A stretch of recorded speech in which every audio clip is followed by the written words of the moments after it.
Here's what happened.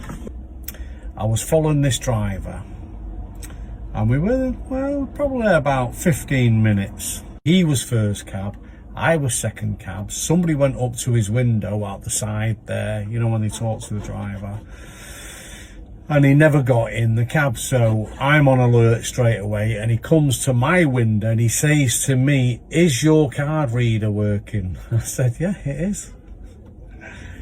He said, "Will you take me to King Street?" I said, "Yeah, I will.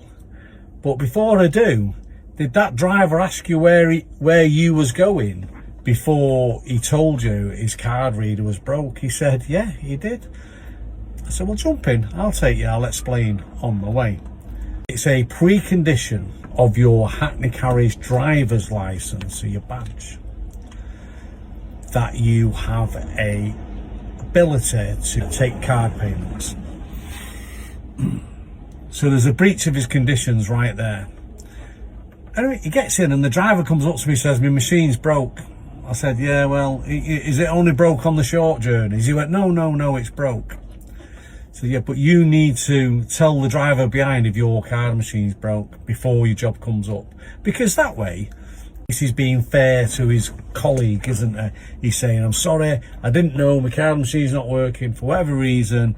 Whatever job comes up, long or short, if it's paid by card, I can't take it." He didn't do any of that. So now all of a sudden, I'm taking his short job across town. And I wouldn't do that to the driver behind me. I just wouldn't do it. And I don't expect people to do it to me. So I take the guy and I explain to him what's happened. He goes, "Yeah, I get that. I can see what that's happened. It was £7.80 or something like that." He went, "There you go, driver, give me a receipt for £15. I'm not having it." So, and I've lodged a formal complaint against that driver. Here's why. If there's no history of him doing that in the past, he's got nothing to worry about. The council will have a chat with him, remind him of his responsibility, and hopefully there'll be driver correction there in the future. But I suspect with this particular driver, he does it quite often.